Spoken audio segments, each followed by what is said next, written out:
그 제대로 하는 과정 중에 첫 번째가 인간이 영혼으로 되어 있고, 인간이 영혼으로 되어 있고, 그 혼이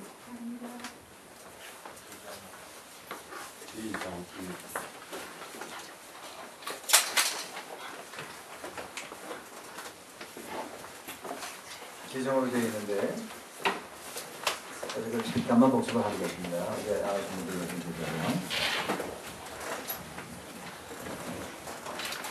우리가 예수를 믿기 전에는 없는 것이 뭐가 있죠? 이 지금 어딨지? 뒤에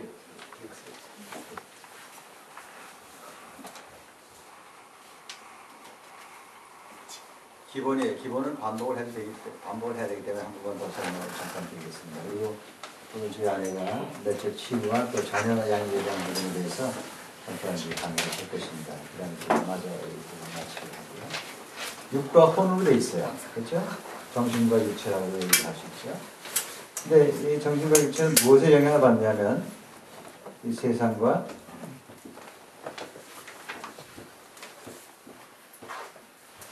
환경에 영향을 받고 육이 거기서 반응하게 되고, 그다음에 그 반응하는 육에 따라서 혼이 반응하게 됐습니다.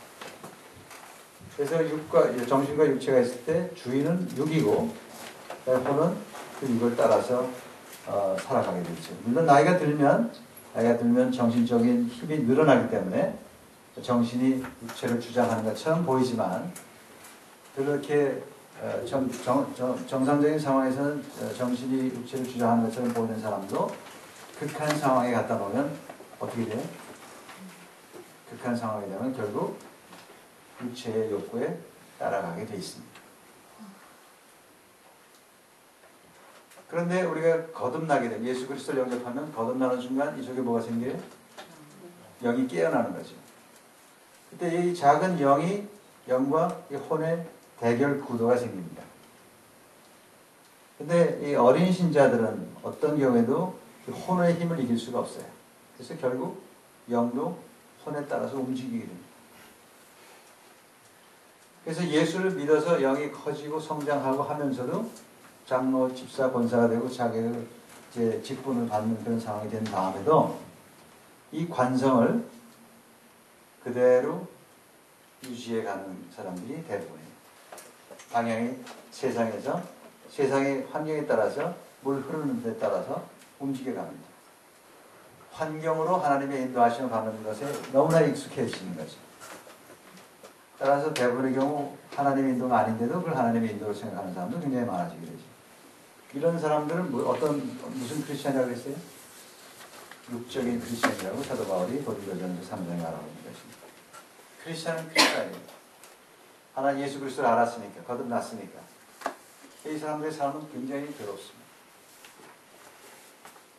하나님께서 원하시는 방향으로 가지 않아요. 누가 원하는 방향으로 가요? 결국 따지고 보면 육이 원하는 방향, 혼이 원하는 방향, 세상이 원하는 방향으로 계속해서 가게 됩니다.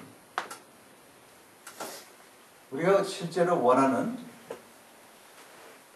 하나님이 원하시는 크리스천은 뭐냐면 하나님의 말씀을 직접 여기서 들어야 합니다. 하나님이 우리한테 직접 말씀하실 수 있는 것을 들어야 돼요. 내 생각하고 전혀 상관이 없는, 예를 들어서 아브라함이 말씀을 듣고 아들을 이삭을 데리고 모리아산에 올라갔듯이 말씀을 듣는 거지.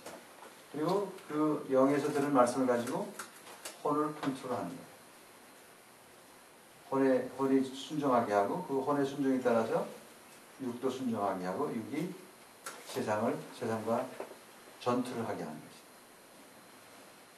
이게 신령한 크리스천이고 영에 속한 크리스천입니다.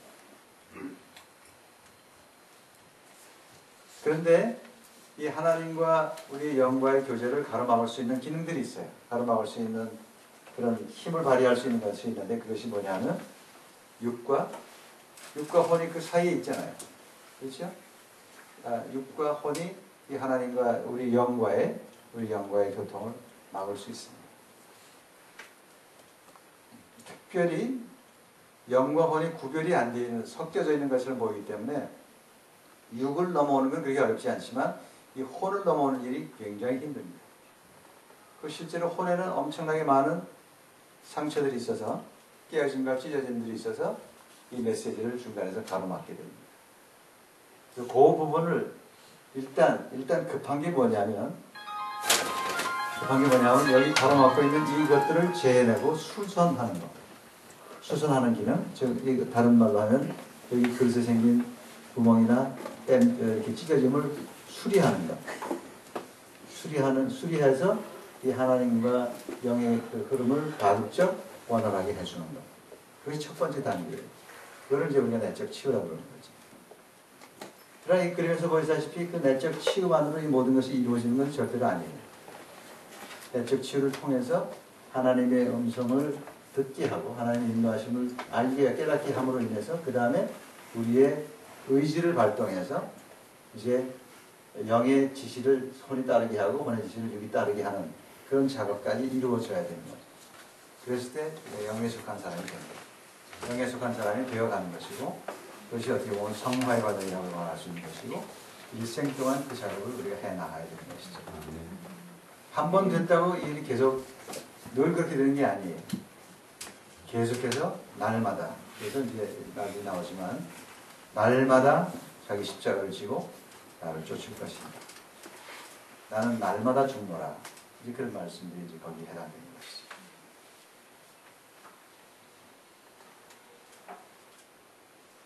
그리고 여기서 보시다시피 이 영과 영이 내가 이제 진짜 신령한 사람으로 다른 사람에게 보이기 위해서는 육체가 그대로 움직여야 되거든요. 육체를 움직이기 위해서는 영이 혼을 통해야만 합니다. 그리고 우리가 하나님의 사람인지 세상 사람인지를 드러내는 최종 단계가 뭐냐면 우리의 의지예요.